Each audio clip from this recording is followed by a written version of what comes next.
Now, the AA presented to the RLTP the other day, Penny, didn't they? And they said, after surveying thousands of their members, that one thing that was pro-offered again and again and again from their members was that the council needs to get its own financial business in order first, and real concerns. Now, this is not about arguing whether that perception is right or wrong, but that is the perception. And this will only add to that perception. It's not going to help anyone. I know that we're saying this is no extra cost on ratepayers, but nor was the appointment in London or whatever. I know that seems a no-brainer when you can see no extra cost on ratepayers and no addition to budgets, but it is not viewed, it is not perceived as that from the public. They're seeing lost opportunities for other services and projects that they might prefer as a priority. Also, what happens when this celebratory press release goes out today and sent to the 21 local board chairs? Again, I'm not saying that there's not a place for this, but as an administration, we've got to actually turn on the tin ear and realise that we haven't got the political capital, as we may have had in term one, to make these decisions without serious repercussions. And again, I can see some merit in this, but I think it's a decision for the next administration to make that comes in with a big mandate to make some decisions with confidence. At the moment, I think it will just give us a hiding to nowhere, and I'm actually shocked that it's even on the agenda. You know, obviously the person who's put this on the agenda lives in a cave, because it's certainly not something I could sell out on the stump, and I don't know how many of you could successfully at the Rotary clubs, at the Have Your Say events and the likes. Again, there is merit, but not at this time.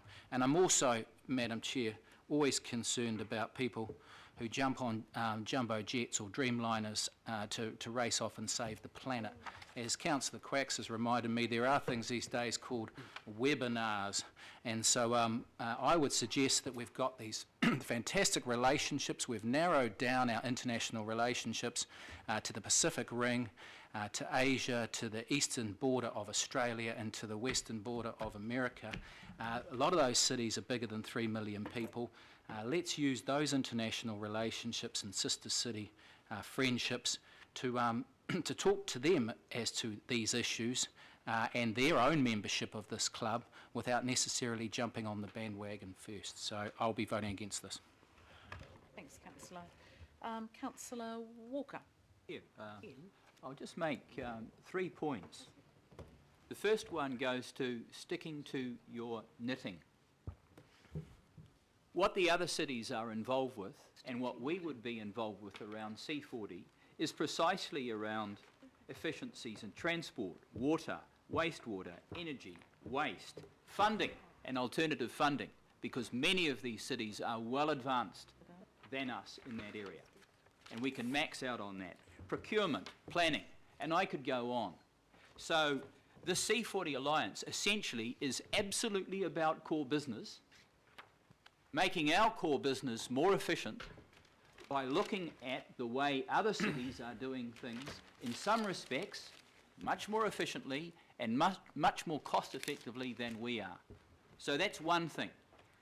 Secondly, in terms of cost, and turning to the business community, this document, the Low Carbon Auckland Strategy, was in large part built by the business community. There were 150 people that put their time in for nothing, in large part to put this together, facilitated by the council. And all of those people, and I could name many of them across the business community in Auckland, many leaders across the business community in Auckland, want the gains and the benefits from taking this a step further and also associating themselves with C40. And when I go to Rotary clubs, and talk with them, certainly the feedback that I get is that they want the business opportunities around sustainability because they are the best business opportunities on the planet. And that is a fact. And the last thing that I would make around savings and around the savings, particularly to Auckland, it is the people that will be coming to us, the people like Bloomberg, Jeanette Sadiq-Khan and others, that we will avail ourselves of immensely, rather than the reverse. They'll be coming to us and we'll be benefiting. So I go back to my earlier point, this is an absolute no-brainer. Okay. If you want to stick your head in the sand and not have Auckland go forward, then don't join an alliance like this that we're going to benefit from immensely. And I can tell you, if you spoke to Stephen Tyndall or any of the people in business at the top, they'd be backing this to the hilt. Righty-ho. Okay, needs to councillors, be I've mayor, got Stephen Quakes, Crum, Fletcher, Derby. We are going to have to move an extension of time. Bear in mind, we've still got 3 Kings to go. So can I just suggest, I know everyone wants to express an opinion. We've kind of traversed, you're either for or against. I mean, we could, you know, we could just vote on it. Do we really need to make a meal? Madam Chair, I have some Yes. questions. Okay, I've you. got councillor Quakes next. I'm next. You are. Oh, thank you, Madam Chair. I always thought that we had central government who would do things like that. In fact, I know that central government are very much involved in climate change mitigation and so forth. And it surprises me that we're not listening to, or it doesn't appear that we're actually listening to people. The people don't want us. We've heard this from the Have Your Say events around the place.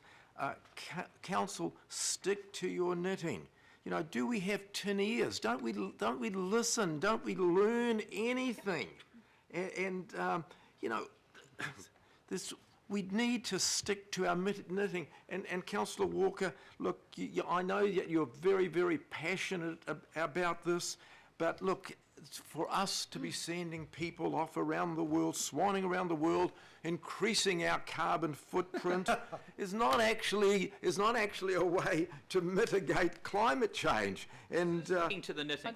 Hang on, councillors. Webinars. I know, Tell us Councillor webinars. Quacks, I would probably think you might call a point of order. It is a bit of repetition. We are repeating I tin know, ears and well, carbon footprints. yeah, well, so yeah, let's add to the debate. yes, well, thank you, Madam Chair. Look, this is not what, I don't think this is what the ratepayers of Auckland who are facing huge rate increases would want to wake up tomorrow morning and see on the front page of the Herald, Council is going to join the C40 Cities Climate Leadership Group with your rates. Thank you very much, hard-working ratepayers of Auckland. Councillors are swanning off on another junket to put a few extra stamps in their passports at your expense. Hang on, Oh, this is good. That's Hang a on, little I'll bit- write this down. It's good No, for a press release. Councillors, that's a little bit unfair. I'm done. This I'm done. isn't- Madam can Chair, we- I'm done. Can we just keep to the specific issue, which is a little bit more, slightly more in depth than whether councillors swan off or not. We do get very, very caught up on this. This might not actually involve councillors swanning anywhere. So let's just remember that. Councillor Crum. Says the mayor. Thank you, Madam Chair. I think Travel that costs. Councillor Brewer nailed it when he referred to the idea having merit, which I totally personally agree with. But us just not having the political capital for this at this time. It's as simple as that for me. I don't think that we're currently in a climate where we can, quote, be internationally recognised for barrier-breaking climate work. And for me, it's not the 15K number now. I would agree that that doesn't sound too worrisome, but it's the cost-benefit analysis for what would be down the track for subscribing to something that seems pretty hefty in terms of membership, contribution, or the kind of KPIs that we'd need to reach in order to be a fully fledged, not quite 3 million populated member. So I note that and do note Councillor Walker's passion in this particular topic, but he used the term a free interchange. I don't think any of our interchanges in this topic are free. and I therefore would really struggle to support this at this time. I think its time might come later. Thank you, Councillor Crum. Councillor Fletcher. Oh, thank you, Madam Chair. Oh, hang on, sorry, we've just gone past, can we just quickly, before Sure. you speak, I'll just move an hour extension. That I'm takes happy us to through second till that, Madam 4:30. Chair. Thank you. Madam Chair, will Put we be that, able all to do those in our favour, workshop, please or will say be aye. the end of it? Against, carried. Thank you. No, we have no time for workshop. Madam Chair, I welcome the observations by the Mayor that we need to do more about sustainability, and I also welcome the work that he puts into building relationships with other international cities, because I know from the work of the Legacy Auckland City Council in building those relationships around Guangzhou, Busan, Los Angeles and so on in Brisbane, how much they have actually brought benefit. The difficulty I have with this report, and why I have some concern is about support for it, is that it's silent on what staff resourcing costs are. And I know from experience that there are some considerable costs there. I think we would do a disservice actually in putting this today, because I suspect it's not going to be advanced and then it will be turned down.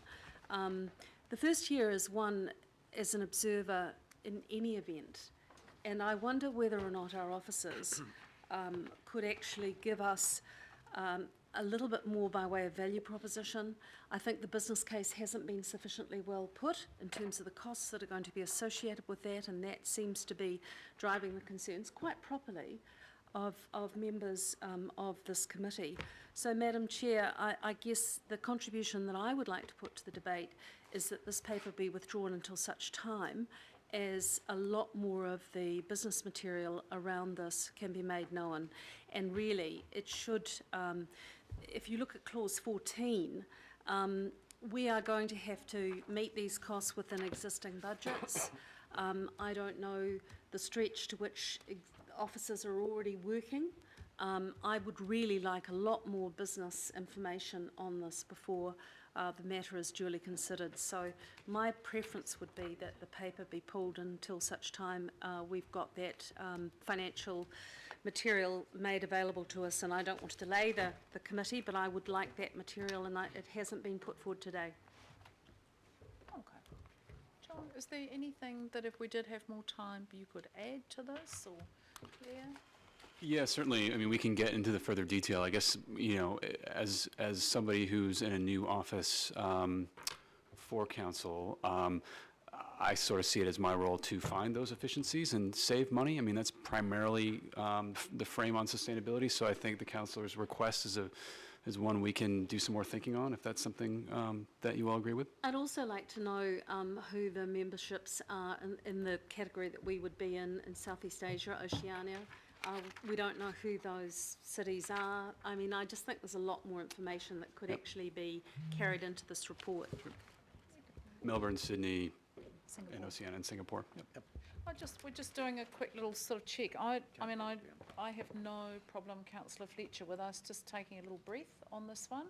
Maybe it was a little bit undercooked. I think there is a bit of confusion about the amount of travel involved, and, you know, I think my view of this is that isn't what this entire process is about. I may have completely misread that, but I think, Councillor Fletcher, that's probably a good suggestion. Given the shortness of time and the lateness in the day, we could end up making a decision that, you know, wasn't necessarily well thought through. I'm very concerned. We have our Three Kings issue to discuss, so I'm actually going to take up that sensible offer, and why don't we have a slightly more informed discussion. Chair, I mean, we've already got it on the floor. But I'm the chairperson, we can untake it. Well, we can take it but off it's the not floor. a- As mover, I don't mind. What's that? I'm happy with Why that. don't we Madam just- Chair, I move that That- this matter be deferred until such time as additional material is And made Councillor available. Clow will second that. I'm going to put that, all those in favour please say aye. Aye. Against, carried. I think that's a very sensible idea. Councillor Fletcher, otherwise I think we might go round and round. Thank you for that.